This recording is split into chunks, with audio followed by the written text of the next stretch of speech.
All right, here we are. The Canadian Racing Tours podcast is up and running. We are live. Excited to have Treyten Lapcevich coming on in a little bit. Probably one of the two, I would say, biggest hot shoes we have in Canada right now. And joining me today, my co-host, if you've probably seen him on our other podcast, After the Scales, but I wanted to bring Jacob Dove on because he lives in Florida, where the Cars Tour has a lot of races in Florida and the area. So I appreciate Jacob coming on. How's it going, man? Yeah, thanks, Sean, for having me. I'm definitely excited to hear some thoughts about, all this exciting racing he's got coming up. He's got some really good competition he's got in the Cars Tour. So, yeah, I'm excited to see, it's always cool seeing Canadian drivers kind of going up against the U.S. guys down here. So, yeah, it's something I was going to ask Treyten about in a little bit because my whole life we haven't really had any Canadian drivers we've had guys run NASCAR races like Ron Fellows and Jacques Villeneuve. Patrick Carpentier ran some road course stuff. But you have to go back to the 70s to like Earl Ross, who was the last Canadian to win a NASCAR race. Vic Parsons back in the 70s as well. So it's been like a whole generation of Canadian race fans kind of just waiting for someone to make it big in Cup racing. We've obviously had F1 and IndyCar, but stock car racing, we've got talent. It just seems for whatever reason just a harder egg to crack. So a little bit on the Cars Tour side, you've obviously watched a bunch of the races so far. What have you noticed so far? yeah, there's a lot of good competition, but I mean, there's always the guys that are going to be the favorites. McCarthy, Huffman, Quaffle, those are like all guys that are going to be up there by the end of the race. They're so good at like managing their tires. They're just finding a way to like get through all the craziness. Like a lot of these races, there's so many cautions. So it's about like just surviving till the end is like the biggest thing I've seen so far. Yeah, especially short track racing. A lot of the tracks have kind of old surfaces and, one dominant groove, and there's really only one way to pass on some of these tracks. That's to kind of move guys. So really excited. We've got Treyten coming on about 7 or 8 minutes or so. Had Kyle Steckley on last week, who is like Treyten. He's running the Pro Late models down in the States. And he's only 19 or 20. So there's a couple of guys that we've really got our eyes on. Treyten, I explained to you kind of earlier today, comes from a strong racing family here in Ontario. His uncle Jim, if you look up Jim Lapcevich's car from the early 90s, one of my favorite race cars of all time. Cast car in the early 90s, it was like major brand sponsors on every single car. They would start 36 or 38. They'd send a bunch of guys home. And Jim was one of the top competitors in that series for a long time. And his dad, Jeff, was no slouch either. And then his older brother, Caden, won a NASCAR Pinty Series championship a few years ago. Tried to make a go out of it in the States and just kind of ran into that old, financing, lack of sponsorship thing. But he's made a pretty good career for himself. So, yeah, it's really cool. And can't wait to have Treyten on. Yeah, there's so many young, talented drivers coming up. It's definitely exciting to see, just sitting back and I don't know. There's always these rivalries going on between like the young guys and like the older veterans. So sometimes the vet guys like to kind of take them under their wing and show them the ropes. And other times they're, some of the old heads like to slouch on the young guns and all that. But I don't know. It makes it entertaining for all the fans for sure. So I think Treyten's definitely respected though within other like drivers and stuff. And racing against Dale Jr. a couple of weeks ago was probably something was pretty exciting. I'll let you maybe ask him about that. One thing I was kind of worried about for him was like if I think Dale Jr. passed him at one point and then Treyten got him back. And all I was thinking was like, man, I hope these guys don't wreck because I don't want Treyten to get booed at every track he goes to for the rest of his career because that's one guy you don't want to put in the wall or anything, even accidentally.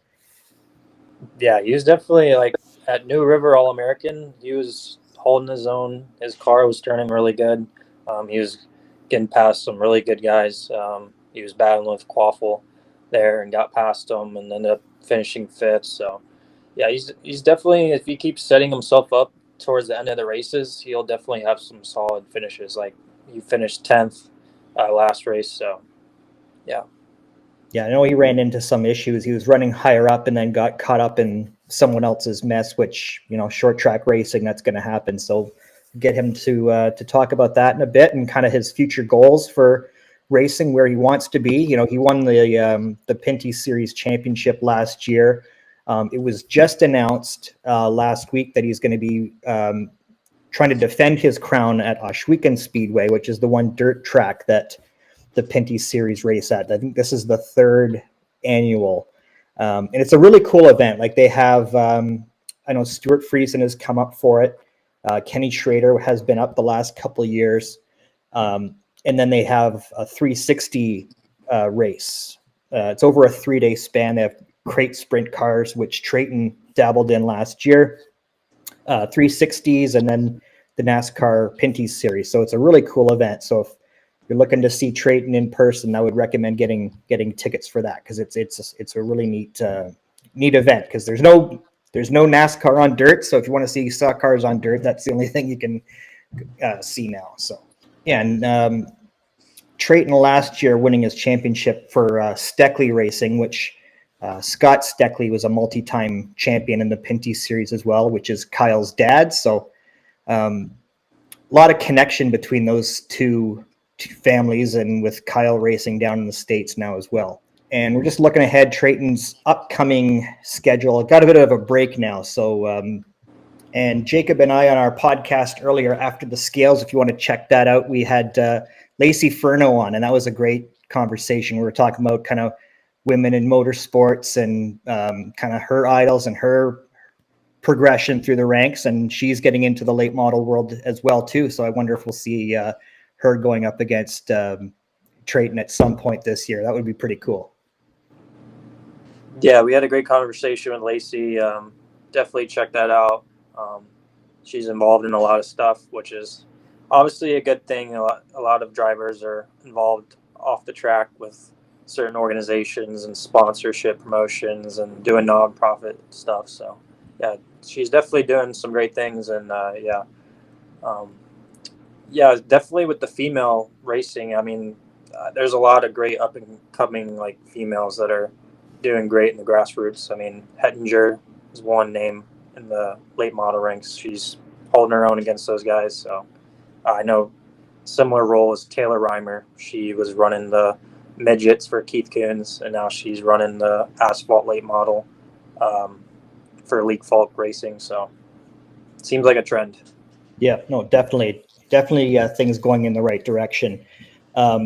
One thing you weren't really missing on the weekend, I was at Merrittville Speedway here locally watching the 360s and the 358 modifieds, and I froze. Like, it was so cold, something you don't really have to worry about down there too much.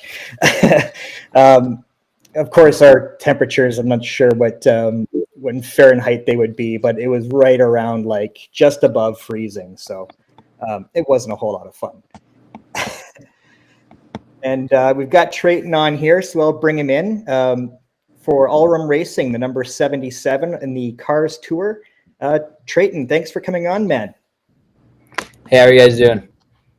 Doing well. So you've got a bit of a gap in your schedule, but I still appreciate you taking time out for me here. So your last race, I know you were up running kind of 5th, 6th, and then ended up 10th. Kind of what happened there?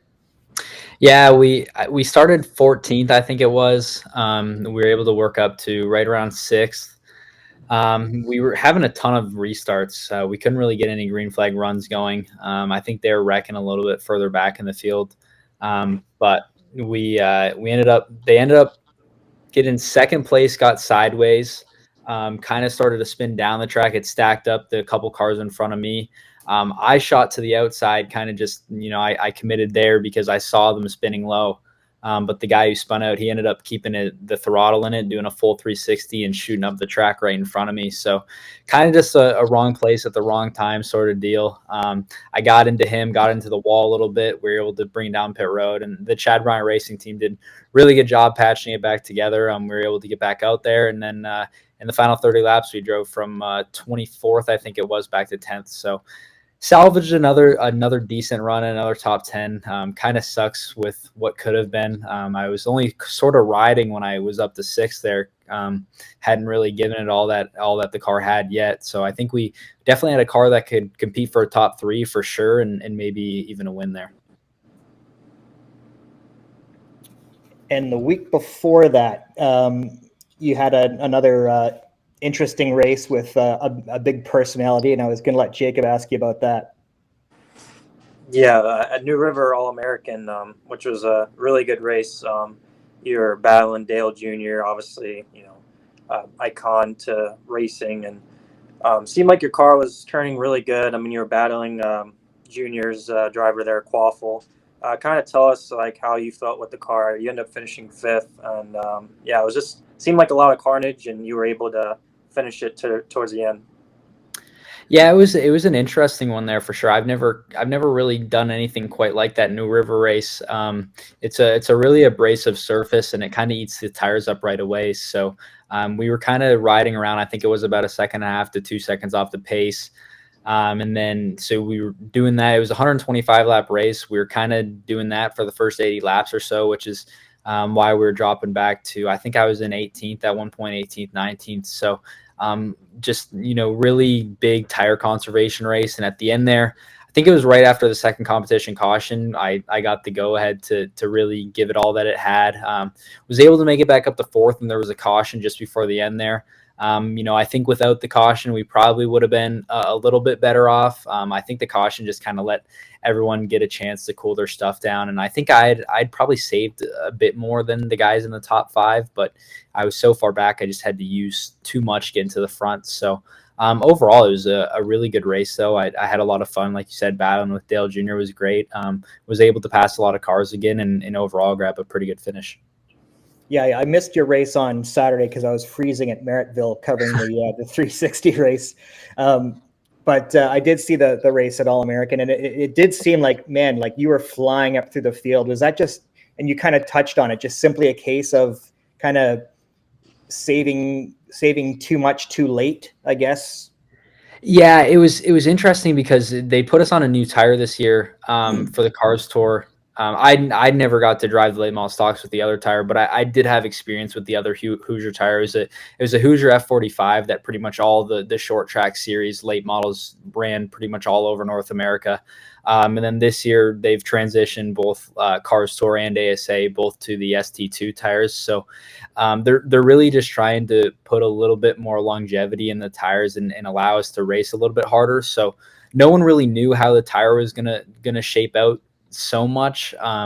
Like I said, I think I probably saved a little bit too much. It seemed like the guys that were kind of running top 5 the whole race, they definitely didn't save as much as me when looking back at it, and they were kind of able to hold the same pace at the end after the tires were able to cool down after a cycle. So it seems like this tire, it gets to a certain point where it stays there, whereas the F45 would keep getting worse and worse. So definitely different. It's a learning experience for sure, but kind of just it allows us to build that sort of notebook moving into future races. For sure. I wanted to step back for a second because I was curious. Like, you came off the championship last year with the Pinty series, and it seems like the Cars Tour deal came together kind of late. How did that come about? And maybe there was just more behind the scenes that I wasn't aware of, but how did this opportunity come up for you? Yeah, so it did kind of come about. It came together kind of late, I guess. We'd been working on it for a really long time, actually. Probably the start of December, I think it started coming together.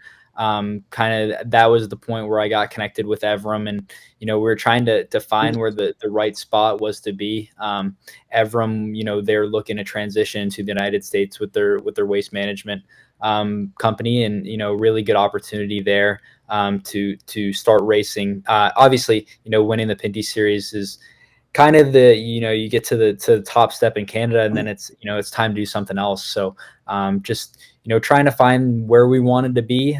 Cars Tour was what we thought was the best option budget wise. And then also like competition and what you can get from it as well. I think there's a lot of money coming into the Cars Tour series. There's a lot of big teams now. The competition is extremely high. I would like to say that the competition in cars is about as high as anywhere else.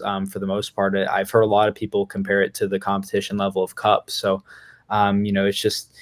it's a really tough field. We was able to get partnered with Evram there. We're able to find Chad Bryan and put together a deal with him too. So overall, we're really happy where we ended up.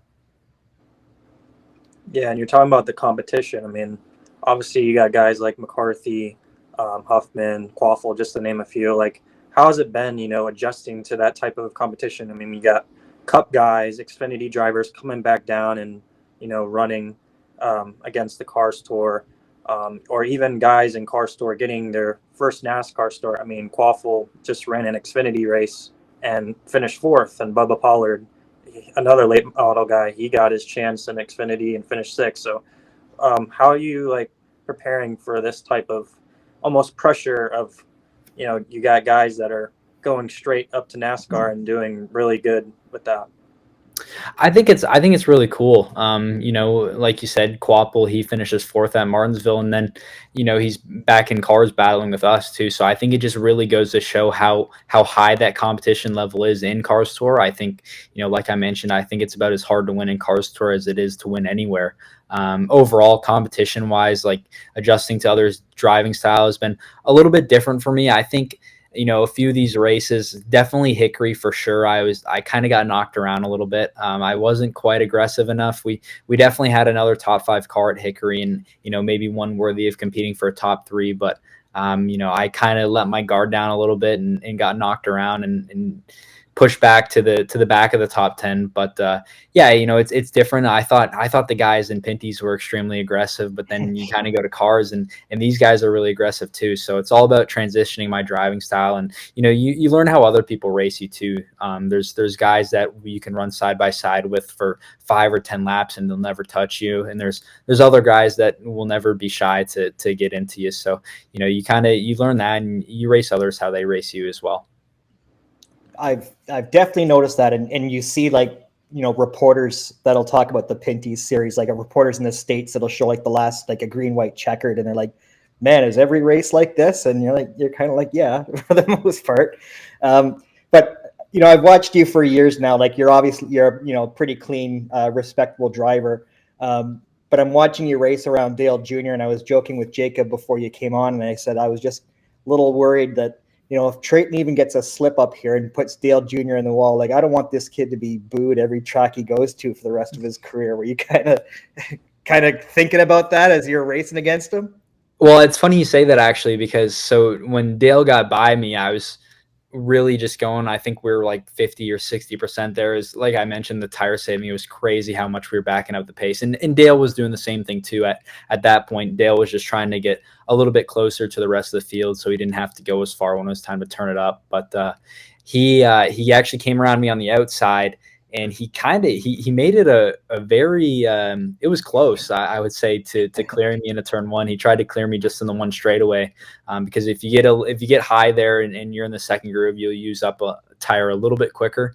So he was trying to get down as fast as possible. He got me in the right front just a little bit, and I had to lift, and I'm happy I did, because like you mentioned, if you're the guy that gets into Dale Jr. or turns him, you're probably not going to be really popular. Yeah, so race fans' memories, like they're like elephants; they never forget, yes. right? So, sure. And with the Pinty series, it was just announced last week that you'll be running the dirt race this year. And if I'm correct, you've won the race before. How are you kind of preparing for? You're used to the asphalt tracks going into a dirt race. I mean, we don't have Bristol dirt anymore for NASCAR, so this is the only dirt race we have as far as seeing the NASCAR sanctioned body on dirt again. It's really exciting, honestly, to get back at Oswego on the dirt. We've had a lot of success there in the past. We've won 2 out of 3 of them. So it's a lot of fun for sure. The dirt at Oswego is kind of different. They slick it off so much for us just so we don't have to deal with all the mud and whatnot getting into the radiators and on the grill screens. So I've been telling a lot of people it's really like driving an extremely slick asphalt track because you can't get the car too sideways because of how slick it is. So it's a different driving style for sure. I think I've been able to kind of take to that in the last couple of years and excited to get back there. I was going to ask you too. Are you looking to run a sprint car that same weekend too? I know you did that. I saw you at Humberstone, and it looks like you were having a blast. Yeah, I think we're more than likely going to be running the sprint car that time and maybe a few other times as well at Oswego. So, yeah, Glenn got me in that crate last year, and I was having a blast at Oswego and then also Humberstone. I felt like my last race at Humberstone was kind of the first time that I really felt comfortable because it's a completely different animal, and you can run them over and over on iRacing, and iRacing even is extremely different than sprint cars in real life. So I was kind of getting comfortable, and I'm excited to try that again this year. And you touched on iRacing there. Us with Phenom Motorsports, that's kind of our whole background with our sim racing stuff. How do you kind of use it to prepare for these tracks that maybe you've never even raced at, and you're, using the late model or sprint car to kind of practice and get your feet wet before going into the race? I've always used iRacing a ton. Back when I was first starting in Pinty's in 2021, Pinty's is pretty much a 50-50 split between road courses and ovals. And myself, I didn't really have much experience on road courses because I grew up doing quarter midgets and then in kind of that whole circle track deal when I was moved up into doing stock cars initially. So I was pretty much all an oval guy. Getting into road courses was different. So I really leaned on iRacing a lot. Even though a lot of the NASCAR Canada tracks aren't on iRacing, it was still kind of just, good getting that feel on being on road courses and turning left and right and, learning to shift. It helps for that. So I lean on iRacing quite a bit. And then in the car store, it's going to be a big help as well. Because, thankfully there is a lot of cars or a lot of tracks on the car store that are also on iRacing. So, just trying to use iRacing as much that I can. It's definitely not a one-to-one back and forth, but just kind of getting experience on these tracks before you get there, it helps for sure.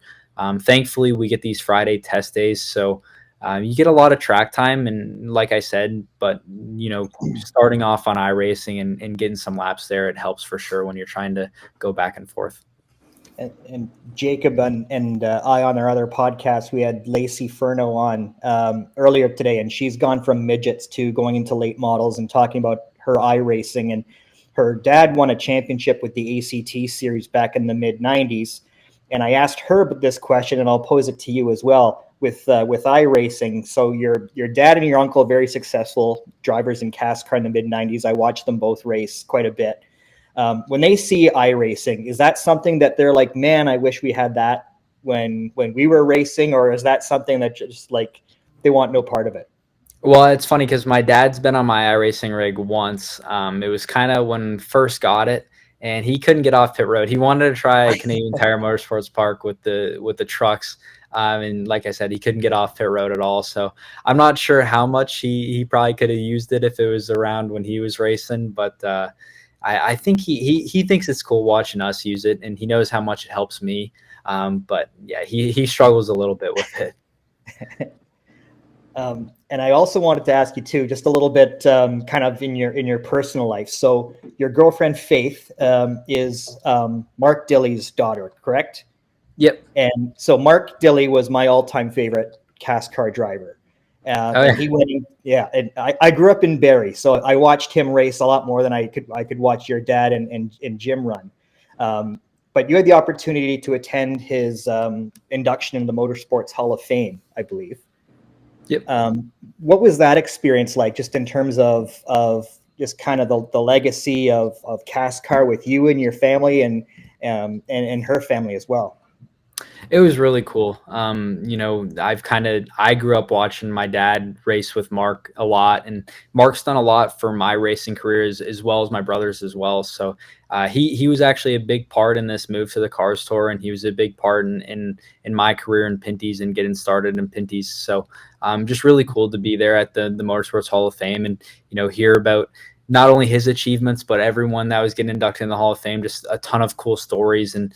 It kind of like Mark was saying, it's in his speech, kind of when you're racing, you don't really know what the end goal is. You never really do, but to be there in the Motorsports Hall of Fame one day it kind of makes it all worth it. So kind of allows me to set some of my goals for the future. And like I said, it was really cool being there for sure for that.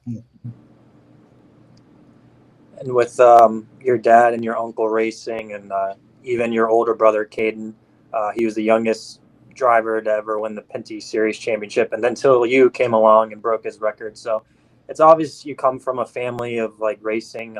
Do you kind of have this like pressure on yourself to outdo them by any chance? Not really. Sometimes I would say definitely not with where I'm at now, just because I'm the first one that's gone to the Cars Tour.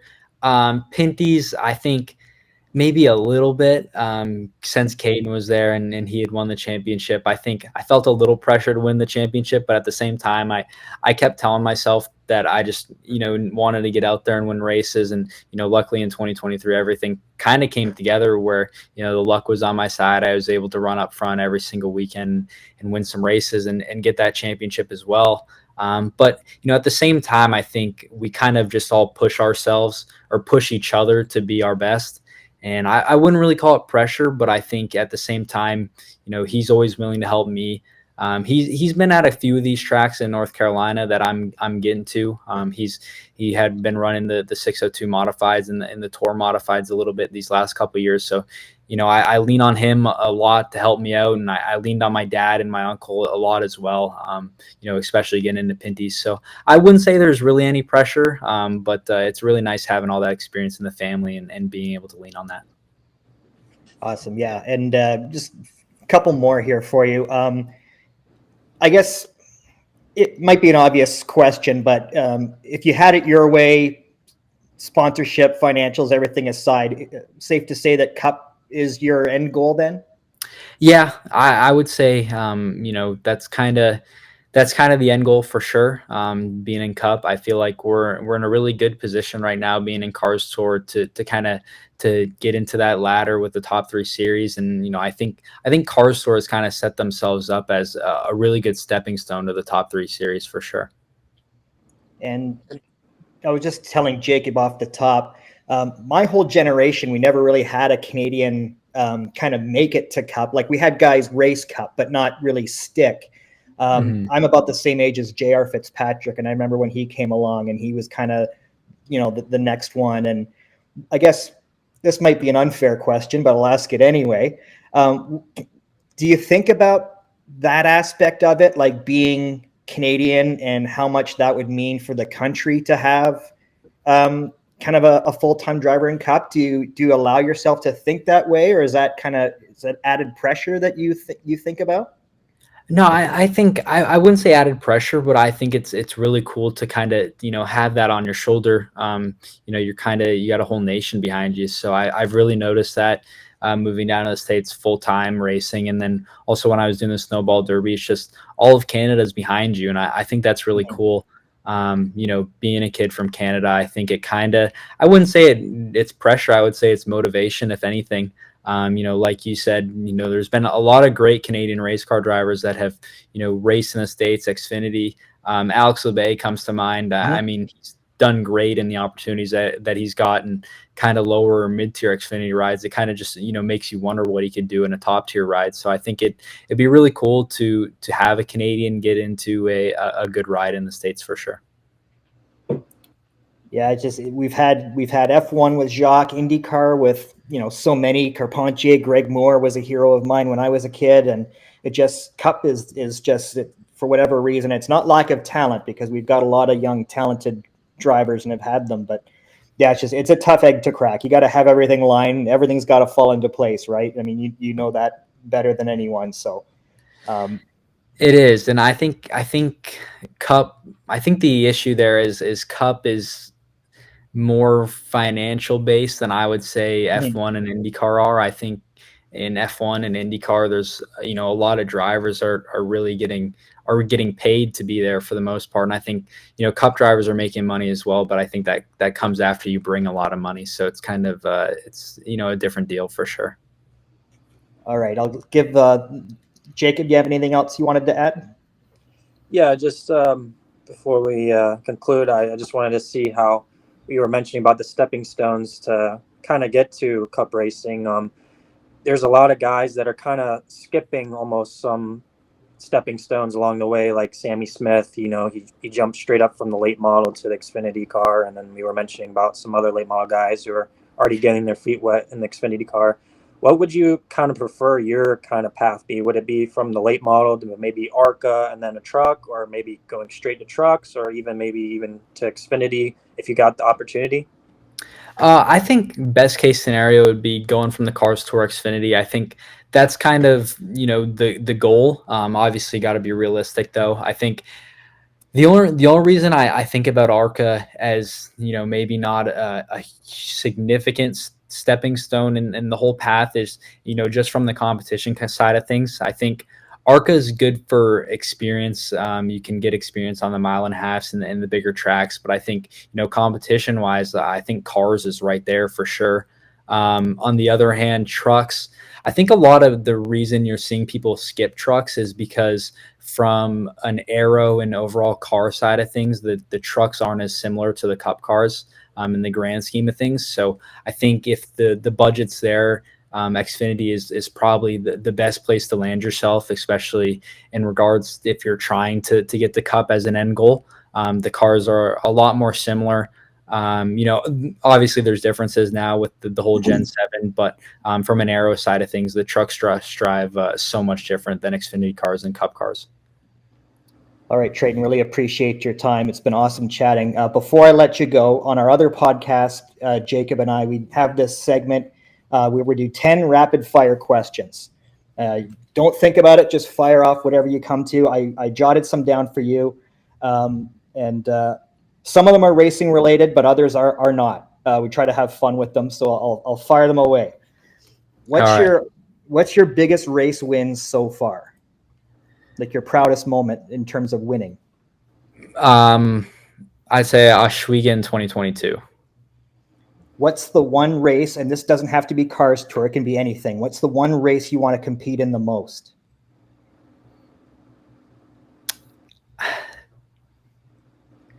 Daytona 500. What's the favorite track you've raced at so far? Five Flag Speedway. If someone came up to you and said, Treyten, I've got a ride for you in a 410 sprint car, would you do it? Yeah. What's your favorite artist or band right now? Morgan Wallen.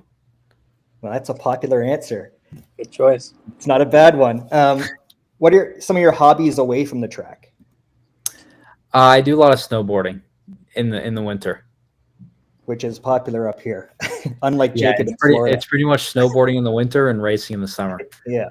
Yeah, just don't Elliott. Who's your racing hero, non-family related? Junior Hanley. Nice, good answer. Mine too. What flavor or brand of chips do they need to have in America? Ketchup. Yeah, absolutely. Jacob, you have no idea what you're missing. What is your dream car?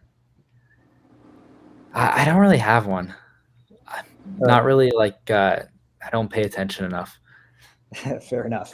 All right, last one. You're at the NASCAR Awards. Who's the most famous person you met at that show?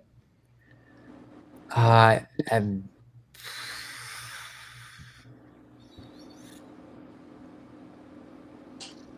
don't really think I met someone that was. I didn't really do a whole lot of socializing. All right, I'll ask this one then. Did you actually get to chat with Dale Jr. at a couple weeks ago? No, I didn't. No, okay, fair enough. I'm sure you keep doing what you're doing, man, and he'll have you on his podcast. I'm sure. Maybe. All right, man. Really appreciate your time. Thanks for coming on. Best of luck, and hopefully I'll see you at the track soon. Absolutely. Thanks, guys. Thanks for having me. All right. Have a good Yeah, I night. appreciate it. Yeah. All right. Great chat there with Treyten Lapcevich. What a awesome guy he is. Looking forward to seeing where his career takes him. And Jacob, I thank you for coming on. This is our second podcast today, so give our voices a bit of a rest. And we'll do this again sometime. Thanks again. Yeah, it was definitely a lot of fun. Thanks for having me, and looking forward to the next one. And make sure you give Sean a like and a comment or share all these like media stuff that we do. It definitely is positive. Seeing people share our stuff and like and follow it, it definitely helps out. So. Absolutely, and I've shared Jacob's social media at the bottom of the screen at the ticker. If you guys have happened to notice that, give him a follow on all of his social media accounts. Follow and subscribe to this podcast and our other podcast, After the Scales, and we'll see you guys next week.